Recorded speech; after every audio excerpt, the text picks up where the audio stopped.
If you think betrayal couldn't walk straight through your own front door, stay right here.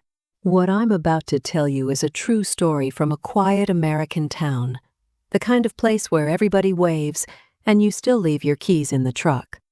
You can't imagine how it ends. No one could. But listen till the end, because what happened to me might just help you guard your heart, and maybe heal it too. No one ever tells you lessons like this before they're learned the hard way. So please, listen till the very end. And if it touches you, subscribe, like, and share the channel. I'm just starting, and your voice helps mine grow. It was early evening, a Thursday near the end of spring. The clouds were heavy, but the air smelled sweet, like it does right before rain. I had driven back from my nursing shift at St. Mary's a few miles outside of town. When I opened the door, the first thing I heard was laughter. Soft, private laughter, the kind two people make when they're hiding a secret. The living room lights were low. A candle flickered on the coffee table, one I didn't light that morning. And then a voice, Daniel's, so familiar that at first it calmed me. He said, "You deserve every bit of this, Leah." Another voice answered, trembly and bright, "My sister, Emma." I stepped forward and saw Daniel down on one knee, holding an open ring box. Emma stood there in my red dress, the one I'd worn on our last anniversary dinner. For a heartbeat, I couldn't even speak. The cake box slipped from my hands. The sound of it hitting the floor was the only thing that moved them. Emma's eyes went wide. Daniel's face drained of color instantly. I came home early," I heard myself say, like I explained why the world had flipped upside down. To people around Cedar Grove, Daniel and I were the steady couple. He taught economics at the community college. I worked nights at the hospital. Our white-painted cottage sat behind the hardware store, with roses he tended every Sunday morning. And Emma, 7 years younger, an artist just starting out, floated between our house and her downtown studio. When our parents were killed in a car accident 10 years ago, I'd promised to keep her safe. At 26, she still called me sis. She'd show up for Sunday chicken dinners barefoot on the porch, tease Daniel about his tweed jackets, then hum while washing dishes beside me. He'd joke, "We should hire her, she brightens the place." I used to agree. Looking back, it started small. Compliments that lingered half a second too long. Private jokes I didn't understand. I told myself they just liked each other's company. Nothing wrong with that. That's how trust works. It fails quietly. Late last winter, Daniel began staying later at the college. "Student projects," he said. When he came home, he smelled faintly of paint thinner. Nothing like his tidy office. Meanwhile, Emma claimed she was working on murals for the Arts Council building. They talked about it during dinner like co-workers. One night, I found a gold ribbon in Daniel's jacket pocket. It looked just like the kind Emma tied around her art portfolios. I asked. He smiled. She left it in my car. I gave her a ride after her exhibit. Don't overthink. Another time, she texted me near midnight. "Look what I got today," heart emoji, attached, a photo of a silver bracelet. When I asked who bought it, she wrote, "Someone you know very well." 2 days later, our joint account showed a jewelry store charge for exactly that amount. I stared at it over morning coffee while he showered. By habit, by love, maybe by fear, I deleted the email receipt. The night before everything happened, Emma called, crying. "I've got a fancy dinner tomorrow. I need to borrow a nice dress," she begged. "Closet's open," I said, half asleep. She still had a key. The next morning, a nurse from the second shift offered to cover my evening round. It felt like grace, a surprise night off, time for Daniel and me to breathe as a couple. I stopped at Rosie's bakery for his favorite hazelnut cake, thinking maybe he'd finally notice I was trying. When I turned onto Maple Street, the sun was fading orange behind the water tower. The house looked peaceful, lights glowing through half-closed curtains. Peaceful was a lie.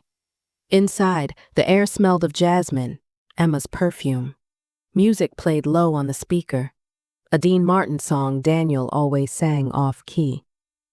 Through the doorway, him kneeling, her shining, and that ring. My grandmother's ring, passed down after she died, the one Daniel said we should save for our child someday. I think my heart stopped just long enough to clear my vision.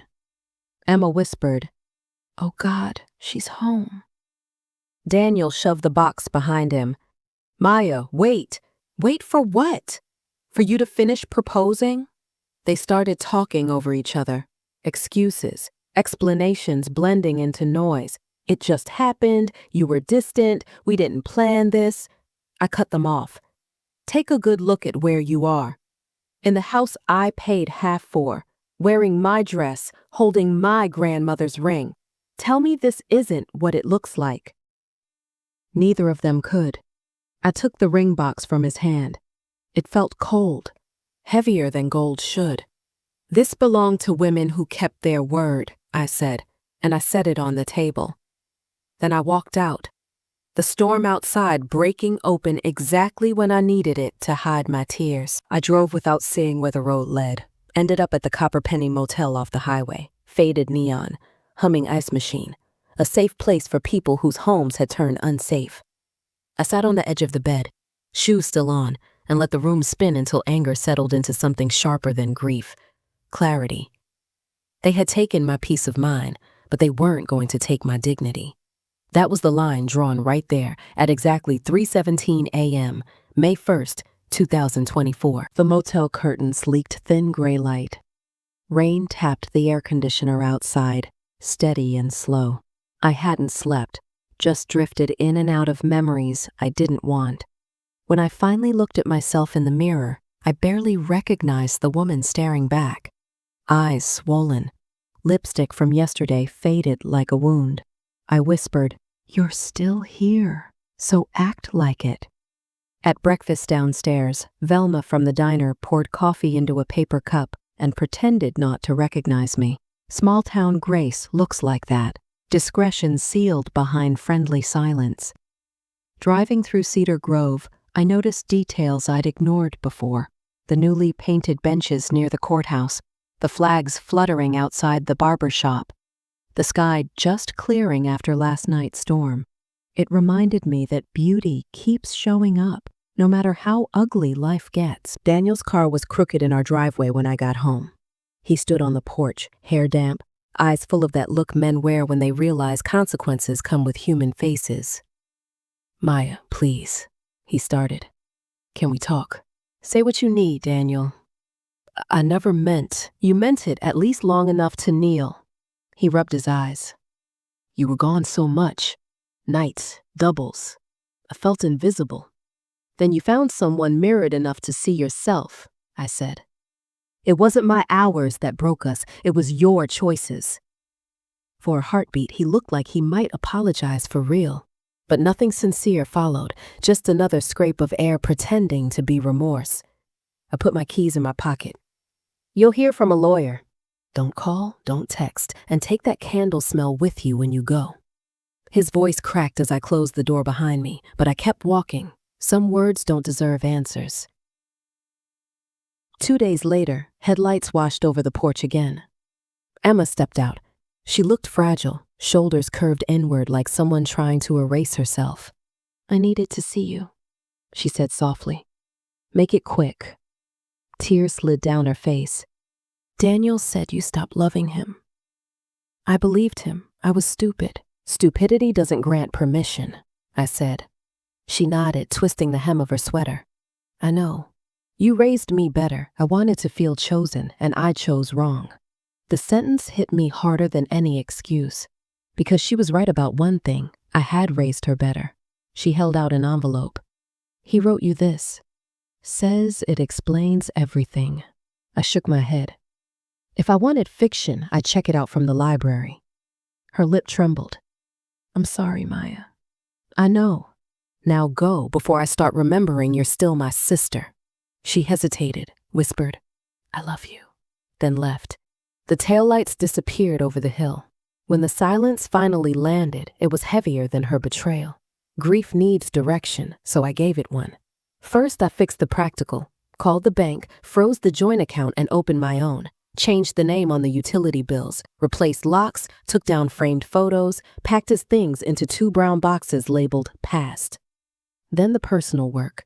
Morning runs along the river, grocery cart full of vegetables instead of bottled wine, music with no lyrics, just sound, so I could think without remembering. Some evenings I drove to the overlook above the highway and took photos of headlights streaming below. It looked like veins carrying light through darkness. Maybe that's what healing really is. Small towns don't hide sin, they echo it. At the laundromat, I caught pieces of conversation. Did you hear about Professor Bennett? I could feel pity and gossip coiling together.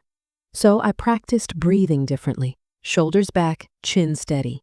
When folks looked at me too long in the grocery aisle, I smiled first. That small act reclaimed the air between us. I wasn't going to live as anyone's rumor headline. A few weeks later, the college newsletter arrived, his face printed large with the title, Guest Lecturer, Ethics in Everyday Life. Proof irony has a cruel sense of humor. I laughed once, short and sharp, then folded the paper neatly and set it under the salt shaker. That evening at work, I overheard 2 nurses talking about volunteer spots for the ethics fair. They still needed someone from the hospital side. I felt something wake up inside me, not rage, more like purpose stretching its limbs. Put my name down, I said. This wasn't about revenge, it was about truth making an appearance where lies had lived too comfortably. July sunlight baked the streets. Inside the college auditorium, the air smelled like coffee, notebooks, and new beginnings. Daniel stood on stage in that same blazer he always wore when he wanted to look trustworthy. He spoke about values, about honesty being the cornerstone of community. The audience nodded politely. Cameras from the local news rolled. When the moderator opened the floor, hands shot up. Mine was one of them. Professor Bennett, I said into the mic, my voice clear even through the static. How do you reconcile preaching honesty while betraying the people closest to you? Gasps. Chairs shifted. Someone whispered, "That's his wife." Daniel blinked like stage lights had turned to fire. This isn't. No, it is, I said, because ethics without accountability is entertainment. The moderator fumbled. The news camera zoomed closer. He found no words, just silence long enough to become applause, directed not at me, but at the courage truth always earns. I walked out calm. Outside, cicadas buzzed in the heat, and for the first time in months, my heart didn't hide from the sun. By next week, Daniel resigned. The college called it personal reasons. People called it karma. Emma left town soon after. A month later, a small postcard arrived, painted in watercolor, waves against rocks, signed, "I'm beginning again." I pinned it to my fridge. Not forgiveness, but proof that creation can grow from ruin. September cooled the air. I sold the old house and found a tiny riverside cottage 10 miles closer to the hospital. Every morning I'd brew coffee, open the porch door, and let sunlight spill over the floorboards. At the shelter in town, I met Neil, a veterinarian rebuilding his own life after losing his wife to illness. We shared chores, stories, bitter coffee, and quiet understanding. One afternoon as we walked shelter dogs along the trail, he asked, "Do you hate them?" I thought for a while. "No," I said finally. "Hate keeps you tied to people who have already left." He smiled. "Then you're free." And I think right then, I truly was. Freedom doesn't always look like adventure. Sometimes it's paying bills on your own name, or sleeping 8 hours straight without checking a phone you once feared.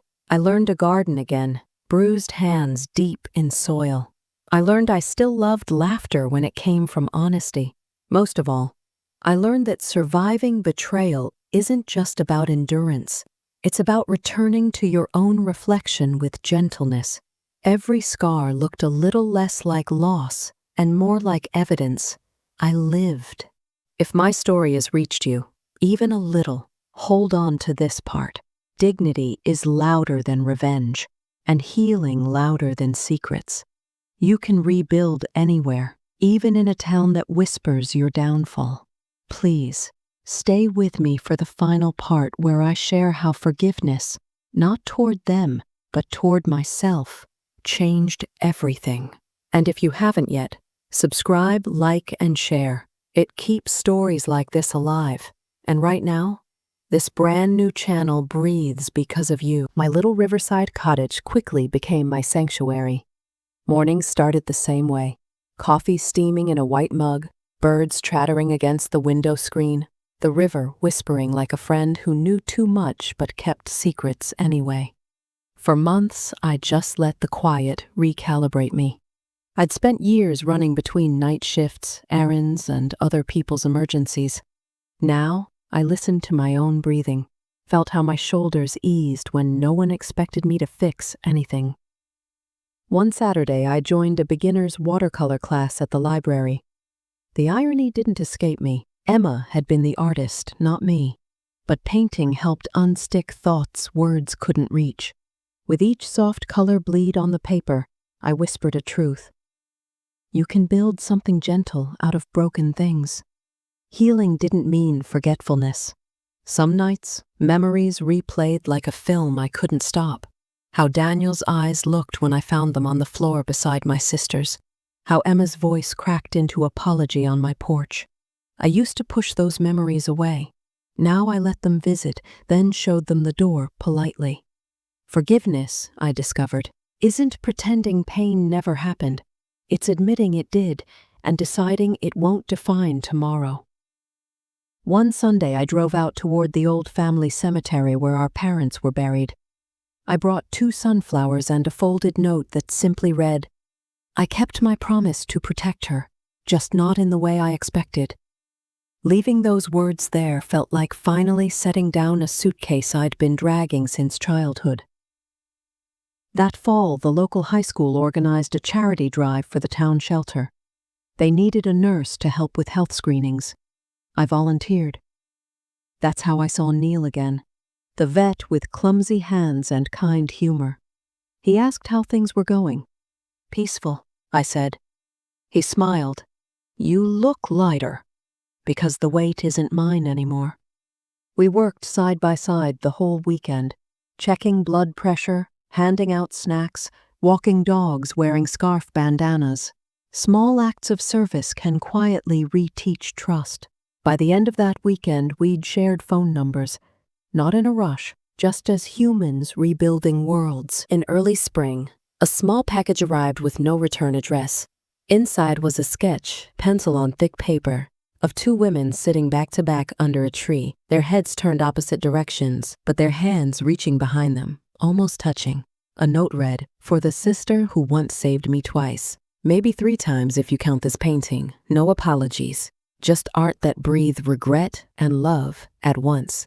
I placed it on my bookshelf rather than the fire. That was the day I knew forgiveness had already started growing, quiet as moss, slow but alive.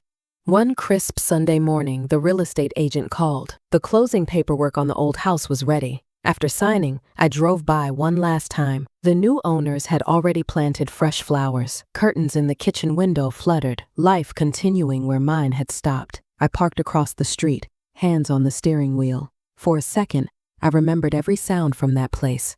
Laughter, the kettle's whistle, the crash of a dropped cake box. Then I whispered, thank you for the years. Even the hard ones. When I drove away, I didn't look back this time. By summer, Neil invited me to a small cookout at his farm outside town. Neighbors brought potato salad, kids chased fireflies, and someone played an old guitar. Halfway through the evening, he handed me his mother's apron and said, could use help flipping burgers. We moved easily, almost in rhythm. At one point, an older couple asked, how long have you 2 been together? We both laughed, blushing. Then I answered, long enough to smile about the question. Neil glanced at me later, mock serious. That sounded like permission to call it something. Maybe it was. People talk in towns like Cedar Grove, always have. But now, when they mentioned my name, the tone had changed. Not pity, respect. Mrs. Dalton from the bakery waved one morning. Heard you're speaking at the Women's Rotary next month. They asked me, I said laughing. Topics rebuilding after heartbreak. She smiled. You'll fill the room. That simple encouragement reminded me that every scar hides strength someone else might need to see. At the Rotary Hall the following month, 50 women filled folding chairs. I had my notes, but when I stood at the microphone, I spoke from memory. I used to believe betrayal ended love. Now I think it just teaches us what real love isn't. If you've ever had your world turned upside down, remember, heartbreak isn't a punishment, it's a curriculum, and the lesson is always dignity. Applause rose softly, then stronger. Afterward, several women came up to hug me. One whispered, "Your story saved me from going back." I drove home beneath a gold sunset, the river catching every bit of light. Life became simple again. Work at the hospital, weekends volunteering, calls with friends, laughter without guilt. Some mornings Neil brought muffins and news from the shelter. Some evenings I painted while he fixed squeaky hinges in the cottage. One night we sat outside, sky full of stars. He asked quietly, "Do you think everything happens for a reason?" "I'm not sure," I said. "But I know even pain can grow flowers, if you plan it right." He smiled, slipped his hand around mine. "No promises, just peace." If you made it all the way here, thank you for listening. This story began with betrayal, but it ends with balance. Here's what I learned.